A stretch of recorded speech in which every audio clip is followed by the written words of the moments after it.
women more spiritual? This is a question that often comes. I've often heard that Judaism sees women as more spiritual than men.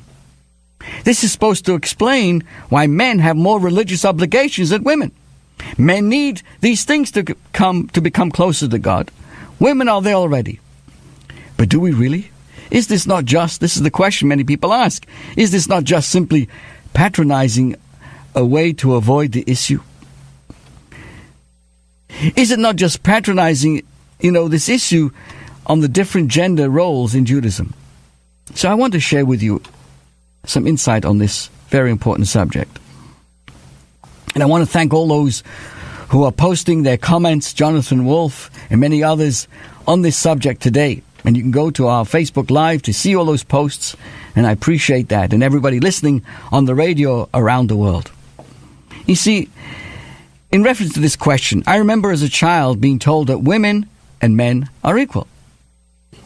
And of course, many of us had a problem with that, because we often ask, if men and women are equal, why do men and women never compete with each other in sports?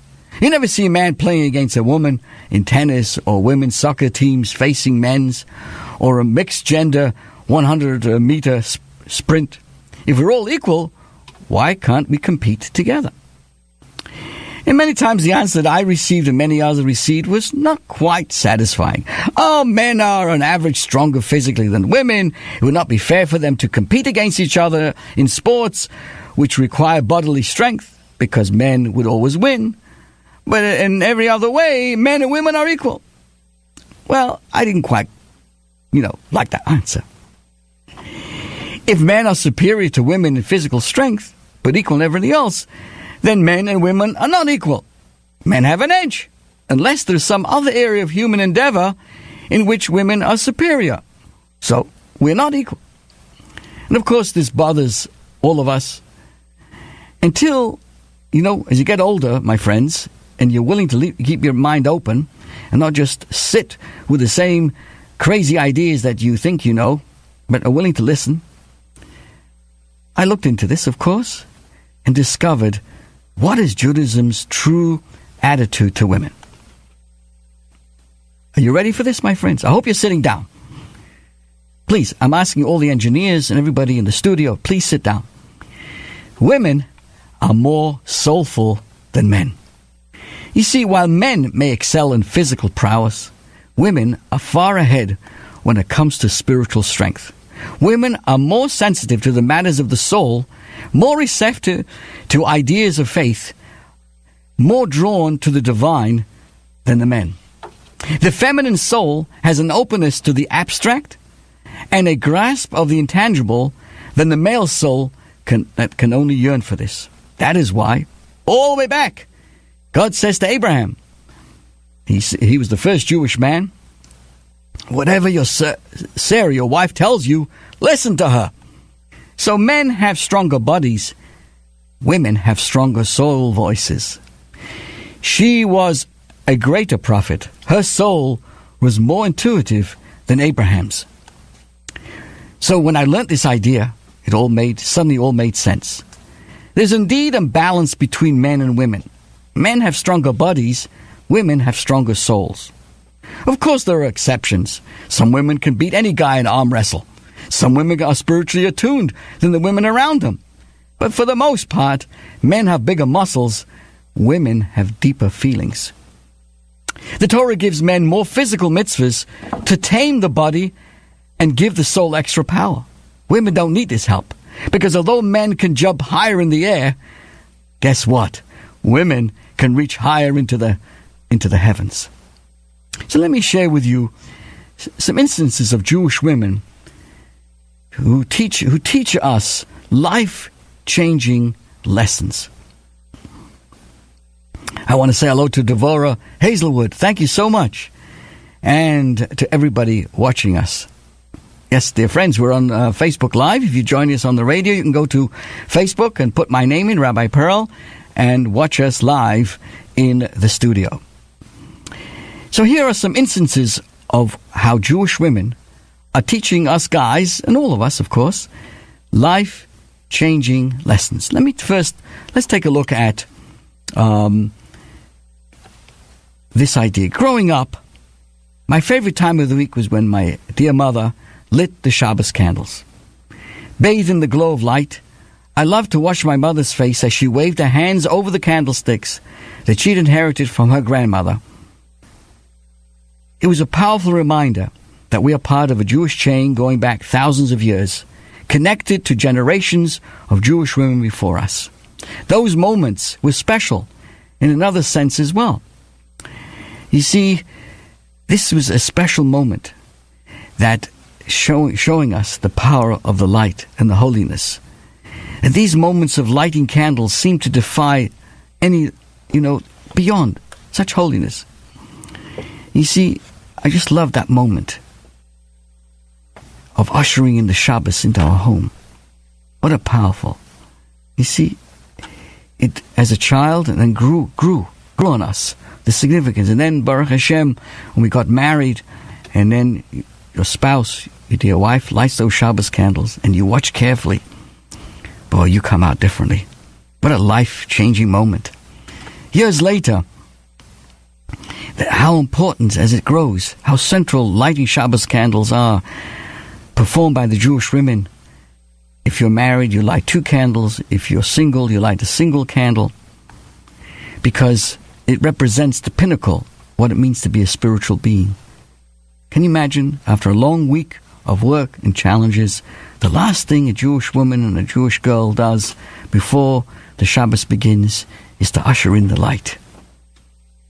Only women have that power. So that's how my mother has shaped who we are, and all of us, all of our mothers and grandmothers, how we connect to the Almighty together. Now let's look at Sarah and Rebecca, bringing holiness into our homes. So, you know that this whole idea, the Jewish tradition of women lighting candles, comes from the first woman who lit candle was as our matriarch, Sarah. Blessed with divine insight into the weekly holiday, each week, the great Sarah would light Shabbos candles and bake bread for the holy day of Shabbos. And the Jewish literature teaches us how intensely spiritual person she was, for with her lighting of the Shabbos candles and making the challah, she created a home full of love, peace, and holiness. And miraculously, her Shabbos lights stayed burning all week long, and her bread didn't spoil. Yes, my friends, women have this power. Today, although our Shabbos candles go out, and the challah does get a little bit stale during the course of the week, nevertheless, a home where Shabbos candles are lit and challah is baked, or we eat challah, is a whole different kind of world. Spiritually, that home is totally different. And therefore, I encourage everybody listening and watching to make sure, either yourself or others, encourage others to light the Shabbos candles, and of course, at the right time. And even when Sarah passed away, these miracles ceased, but it returned when Isaac married Rebekah. Once more, the Shabbos candles were lit, the Shabbos bread was baked for the guests, and like her mother-in-law Sarah, before her, Rebekah was able to transform her home, making it a place of peace and holiness where miracles were a regular occurrence. And so today, all Jewish women follow in our matriarch's footsteps each time that we invite guests and cook meals for Shabbos. Like Sarah and Rebekah who came before us, we too strive to harness the holiness they knew, to transform our homes as we light the Shabbos candles. It's a powerful role to fill, setting the tone in our homes and endeavoring to bring in holiness and goodness. Wow. Powerful, powerful. Thank you. Thank you so much. A second idea, amazing life lesson that we can learn from Jewish women, from Rachel. One of the most beautiful examples of the power of a Jewish woman is found in another one of our matriarchs, Rachel, who married Rebekah's son Jacob and became Rebekah's daughter-in-law, carrying on her legacy. Rachel is the only one of our patriarchs and matriarchs who is not buried in the cave of Machpelah in the city of Hebron. Instead, Rachel died in childbirth as she gave birth to a son Benjamin while her family journeyed to Bethlehem, just outside Jerusalem, so she was buried near the side of the road. Her tragic death personified her willingness to sacrifice herself for her children for all eternity. 1,000 years after Rachel's death, the prophet Jeremiah foresaw a time when a voice is heard, lamentations and bitter weeping, because Rachel is weeping for her children and refuses to be comforted for her children because they're away. Rachel was pleading for children's children, for the Jewish people as they were conquered by the Babylonians and led into bitter exile. At last, it became clear why Rachel had to suffer an untimely death in such a manner, and to be buried outside of the ancestral home, as she watched the Jewish people being led into exile along the very road near her final resting place. Rachel cried out from the grave, pleading to Hashem to free them and for us to be able to return to the land of Israel. It's a powerful, mystical moment in the Torah. In the merit of Rachel's prayers, Jews did indeed return to Israel. And Rachel became the embodiment of the power of Jewish women to guard their children and to move heaven and earth with our prayers. So, dear friends, we have a lot to be appreciative to the women in general, to the women in our own lives, our spouses, and the community in general. Dear friends, this is Rabbi Pearl reminding you that this coming Tuesday night, you're welcome to join us at Chabad House in Mineola for a very special evening dedicated to the power of Jewish women and the opportunity for us to remind ourselves that when we appropriately respect and honor our wives, our spouses, in turn, then we earn respect. But if we don't do that and don't honor our spouses more than ourselves, we don't deserve. And I want to conclude very briefly on a very lighter moment that Rabbi Jacob J. Herk of blessed memory was traveling to London, interviewed on BBC radio, and the host said, "Is it true that in the Hasidic life, the man is the head of the household?" And he immediately said, "Yes." But then he went on to say, "Yes, the man may be the head of the household, but the women are the neck. And the way the neck turns, that's how the head goes." So the question is, do you have a little neck or do you have a great neck?